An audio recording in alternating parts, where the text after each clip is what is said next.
안녕하세요. 브루잉 캐치입니다. 제 채널에 오신 여러분들 환영합니다. 오늘은 많은 부모님들이 고민하고 계시는 자녀와의 소통 문제에 대해 이야기해 보겠습니다. 특히 사춘기를 겪고 있는 중고등학생 자녀를 둔 부모님들이라면 한 번쯤은 경험해 보셨을 상황들을 중심으로 실질적인 해결 방안을 제시해 드리겠습니다. 먼저 현재 우리나라 부모-자녀 소통 현황을 살펴보면 여성가족부 조사에 따르면 10대 청소년의 67%가 부모와의 대화에서 어려움을 느끼고 있다고 응답했습니다. 이는 단순히 세대 차이만의 문제가 아닙니다. 부모님들 역시 자녀와 어떻게 대화해야 할지 모르겠다는 고민을 토로하는 경우가 많습니다. 그렇다면 왜 이런 소통의 벽이 생겨나는 걸까요? 첫 번째 원인은 일방적인 대화 방식입니다. 많은 부모님들이 자녀의 이야기를 끝까지 듣지 않고 중간에 끊어서 조언하거나 훈계하는 경우가 많습니다. 아이들은 자신의 감정을 충분히 표현하지 못한 채 대화가 끝나버리면 답답함을 느끼게 됩니다. 두 번째는 감정 표현의 차이입니다. 사춘기 아이들은 감정의 기복이 심하고 표현 방식도 어른들과 다릅니다. 부모님들은 이런 감정 표현을 단순히 반항으로 받아들이는 경우가 많은데 이는 소통을 더욱 어렵게 만듭니다. 세 번째는 기대치의 차이입니다. 학업 성적이나 진로에 대한 부모의 기대와 자녀의 현실 사이에는 상당한 격차가 존재합니다. 이런 기대치 차이는 대화할 때마다 갈등을 불러일으키는 주요 원인이 됩니다.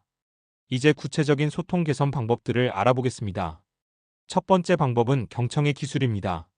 자녀가 이야기할 때는 최소한 3분에서 5분 정도는 중간에 끊지 말고 들어주세요. 이때 중요한 것은 고개를 끄덕이거나 그래, 같은 반응을 보여주는 것입니다. 아이는 부모가 자신의 이야기에 관심을 갖고 있다는 것을 느낄 때 더 많은 것을 이야기하게 됩니다. 두 번째는 감정 공감하기입니다. 자녀가 화가 났을 때 왜 그런 일로 화를 내니? 라고 말하는 대신 많이 속상했겠구나 라고 감정을 인정해 주세요. 감정을 인정받은 아이는 마음이 진정되고 부모와 더 깊은 대화를 나눌 수 있게 됩니다. 세 번째는 질문 기법의 활용입니다. 공부는 했니? 라는 닫힌 질문보다는 오늘 학교에서 어떤 일이 있었니? 라는 열린 질문을 해보세요. 닫힌 질문은 네 또는 아니오로만 답할 수 있어서 대화가 금방 끝나버리지만 열린 질문은 자녀가 자신의 경험과 감정을 풀어놓을 수 있는 기회를 제공합니다. 네 번째는 타이밍 선택하기입니다. 자녀와의 중요한 대화는 아이가 편안한 상태일 때 하는 것이 좋습니다. 예를 들어 저녁 식사 후나 주말 오후처럼 여유로운 시간을 활용해 보세요. 아이가 피곤하거나 다른 일로 바쁠 때는 대화를 피하는 것이 현명합니다. 다섯 번째는 비교하지 않기입니다. 너희 반 1등은 어떻게 공부하니? 이 같은 말은 자녀의 자존감을 떨어뜨리고 대화를 막다른 길로 몰고 갑니다. 대신 너만의 공부 방법이 있을 것 같은데 어떻게 하면 좋을지 함께 생각해보자라고 말해보세요. 여섯 번째는 일상 대화 늘리기입니다. 진로나 성적 같은 무거운 주제만 이야기하지 말고 취미나 관심사, 친구 관계 등 가벼운 주제로 대화하는 시간을 늘려보세요. 일상 대화가 자연스러워지면 중요한 이야기도 더 쉽게 나눌 수 있습니다. 실제로 이런 방법들을 적용한 사례를 살펴보겠습니다. 고등학교 2학년 자녀를 둔 한 어머니는 매일 저녁 10분씩 자녀와 그날 있었던 일을 나누는 시간을 가졌습니다. 처음에는 아이가 별일 없었어요 라고만 답했지만 3주 정도 지나니까 아이가 먼저 학교에서 있었던 재미있는 일들을 이야기하기 시작했습니다. 또 다른 사례로는 중학교 3학년 자녀를 둔 아버지의 경우입니다. 이 아버지는 자녀의 성적이 떨어질 때마다 화를 내곤 했는데 대신 공부하면서 어려운 점이 있니? 라고 물어보기 시작했습니다.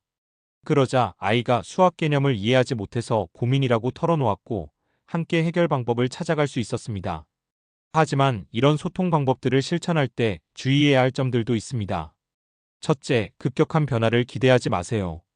소통 방식을 바꾸더라도 효과가 나타나기까지는 최소 2주에서 한 달 정도의 시간이 필요합니다. 둘째, 진정성이 중요합니다. 단순히 기본만 따라하는 것이 아니라 진심으로 자녀를 이해하려는 마음가짐이 필요합니다. 셋째, 일관성을 유지하세요. 어떤 날은 좋은 부모가 되려고 노력하다가 어떤 날은 예전처럼 화를 내면 아이는 혼란스러워합니다.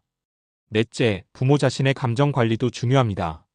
부모가 스트레스를 받거나 화가 나 있을 때는 자녀와의 대화를 잠시 미루는 것이 좋습니다. 마지막으로 소통이 잘 안 되는 상황별 대처법을 알려드리겠습니다. 자녀가 대화를 거부할 때는 무리하게 이야기를 이끌어내려 하지 말고 언제든지 이야기하고 싶을 때 말해줘라고 여지를 남겨두세요. 감정이 격해졌을 때는 잠깐 시간을 갖고 나중에 다시 이야기하자라고 말하며 쿨링타임을 가져보세요. 의견이 충돌할 때는 내 생각은 이해했어. 내 생각도 들어볼래? 라고 말하며 서로의 입장을 차근차근 나누어 보세요. 그리고 가장 중요한 것은 실수했을 때 사과하는 것입니다. 아까 엄마가 너무 화를 냈구나. 미안해라고 말하는 것이 자녀와의 관계를 더욱 돈독하게 만듭니다. 정리하면 부모 마이너스 자녀 간 소통의 핵심은 경청, 공감, 인정, 그리고 꾸준함입니다. 자녀의 이야기를 끝까지 들어주고 감정을 공감해주며 아이의 존재 자체를 인정해주는 것이 중요합니다. 그리고 이런 노력을 꾸준히 지속하는 것이 가장 중요합니다. 하루아침에 변화가 일어나지는 않겠지만 꾸준한 노력을 통해 자녀와 더 깊고 의미 있는 소통을 나눌 수 있게 될 것입니다. 이상으로 부모 마이너스 자녀 소통법에 대한 이야기를 마치겠습니다. 오늘 내용이 도움이 되셨다면 구독, 좋아요, 알람 설정 부탁드립니다.